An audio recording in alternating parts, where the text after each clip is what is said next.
청취자님 환영합니다. 세상의 수많은 정보 속에서 진짜 중요한 맥락만 짚어드리는 오늘의 심층 탐구 시간에 오신 것을 환영합니다. 네, 반갑습니다. 오늘 저희가 책상 위에 펼쳐놓은 자료들을 보면 아마 고개를 갸웃하실지도 모릅니다. 언뜻 보면 완전히 뒤죽박죽이거든요. 맞아요.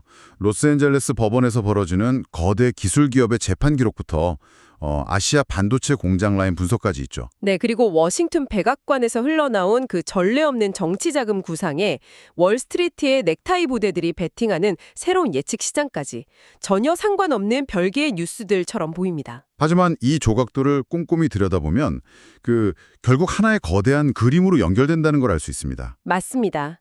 오늘 저희의 미션은 바로 이 흩어진 점들을 선으로 잇는 겁니다.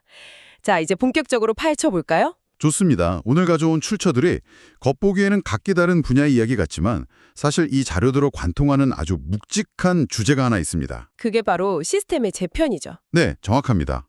우리가 너무나 당연하게 여겼던 세상의 시스템, 그러니까 경제가 작동하는 방식과 정치가 시장을 통제하는 룰이 지금 이 순간 근본적으로 재편되고 있다는 사실입니다. 과거의 공식이 더 이상 통하지 않는 변곡점에 우리가 서 있다는 거군요. 네, 자료들이 그걸 아주 적나라하게 보여주고 있죠.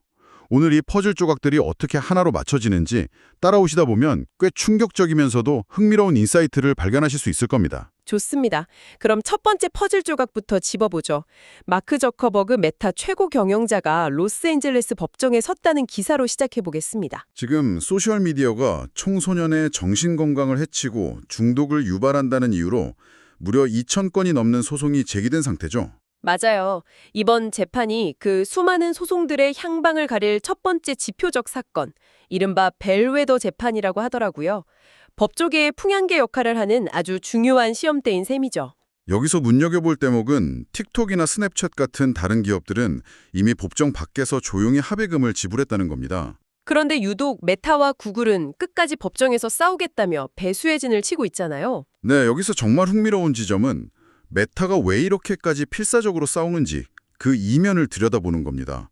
단순히 도덕적 평판을 지키기 위한 자존심 싸움이 아니거든요. 철저하게 돈이 걸린 문제라는 말씀이시죠? 정확합니다.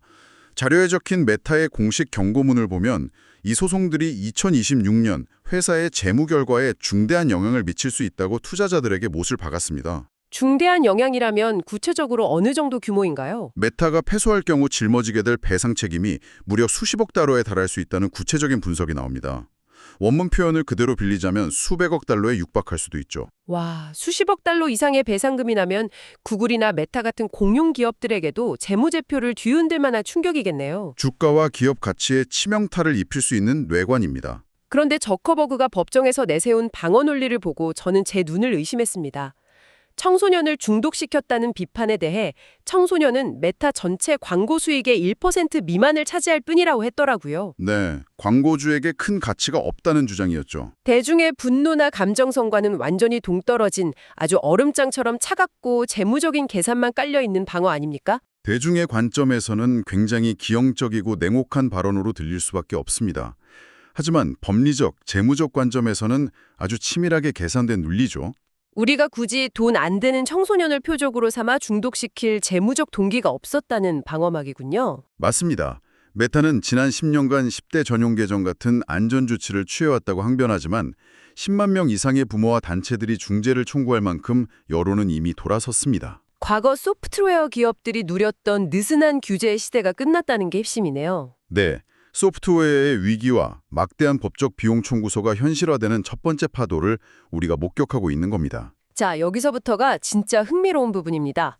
소프트웨어 기업들이 이렇게 법정에서 천문학적인 청구서와 사투를 벌이는 동안 하드웨어 시장에서는 아예 지각 변동이 일어나고 있거든요. 엄청난 쓰나미가 몰려오고 있죠. 청취자님, 지금 당장 스마트폰이나 노트북을 바꿀 계획이 있으시다면 이 다음 자료를 유심히 들으셔야 합니다. 당장 2026년에 우리가 쓰는 모든 전자기기에 램, 그러니까 메모리 반도체 공급 부족 사태가 온다고 합니다. 기술은 발전하는데 왜 범용 메모리 생산은 오히려 뒷걸음질 치고 있느냐? 그 원인을 파악하는 게 중요합니다. 그 원인이 뭔가요? 답은 명확합니다. 전 세계를 휩쓸고 있는 인공지능, 즉 AI 붐 때문입니다.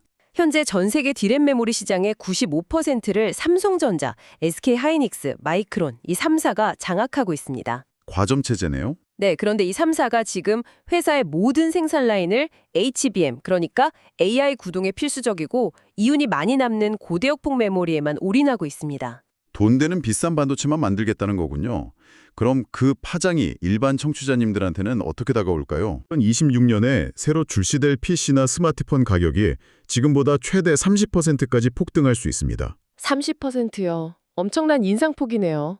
일반 기기에 들어갈 부품 생산이 밀리면서 씨가 마르고 있으니까요. 심지어 게임 콘솔 업계의 오랜 전통인 면도기와 날 모델마저 붕괴하고 있습니다. 기기는 싸게 팔고 소프트웨어로 돈을 버는 그 모델 말이죠. 맞습니다. 부품 원가가 너무 올라서 기기 가격을 올리지 않고는 버틸 재간이 없는 겁니다. 애플이나 퀄컴 같은 거대 제조사들도 결국 이 압박을 소비자에게 전가할 수밖에 없죠. 해결될 기미는 안 보이나요? 업계 전문가들은 이 부족 사태가 2028년은 되어야 겨우 해소될 것으로 내다보고 있습니다.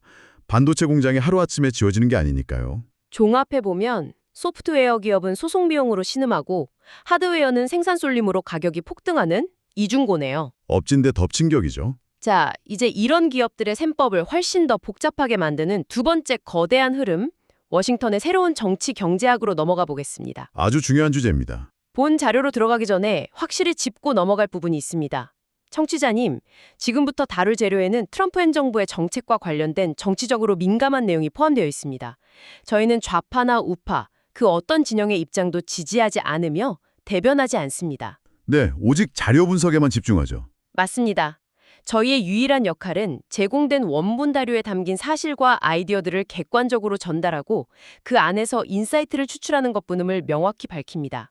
이걸 더 큰 그림과 연결해보자면 지금 트럼프 행정부가 의회의 예선 통제권과 항부적법을 우회하려는 전례 없는 시도를 하고 있습니다. 거대한 슬러시 펀드, 즉 독자적인 비자금 성격의 기금을 조성한다는 그 내용이군요. 네, 베네수엘라 석유 수익 통제권이나 일본, 한국과의 관세 협상 등을 통해 의회의 감시를 받지 않는 임의의 자금을 확보하려 한다는 게 분석의 핵심입니다. 기사를 보면 국가 안보나 첨단 산업도 이 정치적 자금 조달의 수단이 되고 있던데요. 행정부가 인텔이나 L3 해리스 같은 국방 관련 기업의 지분을 직접 요구한다고요? 심지어 엔비디아나 AMD 같은 반도체 기업들이 중국의 수출 허가를 받을 때 정부의 통행세 같은 대가를 지불해야 한다는 구상도 있습니다. 정부가 자금을 마음대로 굴린다는 점에서 국부펀드와 비슷한 건가요? 본질적으로는 다릅니다.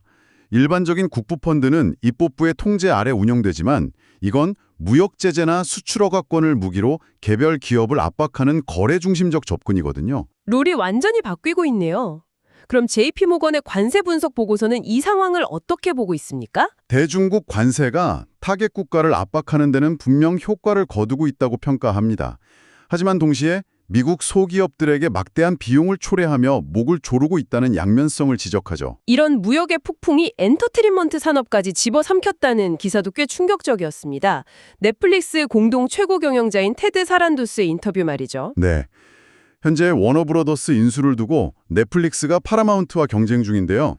사란도스가 트럼프를 설득하기 위해 내세운 카드가 기가 막힙니다. 컨텐츠 시너리가 아니라 우리가 인력을 덜 자를 것이다. 이거였잖아요. 맞습니다. 실리콘밸리의 상징인 기업이 일자리 보존을 어필하며 인수합병을 구걸한 셈이죠. 배경이 뭔가요? 2025년 4분기 로스앤젤레스 지역의 현장 촬영 일수가 전년 대비 무려 21%나 급감했습니다. 산업의 심장부가 텅 비고 있는 상황에서 트럼프는 미국의 일자리와 산업 건전성에 극도로 예민하거든요. 그런데 트럼프 대통령은 오히려 섣부른 개입 대신 법무부의 심사를 맡기며 중립적 스탠스를 취했더라고요. 그게 바로 워싱턴의 새로운 생존 게임입니다. 직접 손에 피를 묻히지 않고 일자리를 지키라는 메시지만 강력하게 던져놓은 거죠. 이제 월스트리트의 물리만으로는 큰 거래를 할 수 없다는 분명한 신호입니다. 빅테크의 법적 리스크, 하드웨어 인플레이션, 그리고 슬러시 펀드와 할리우드 생존 게임까지 정말 한치 앞을 알 수 없는 혼돈입니다.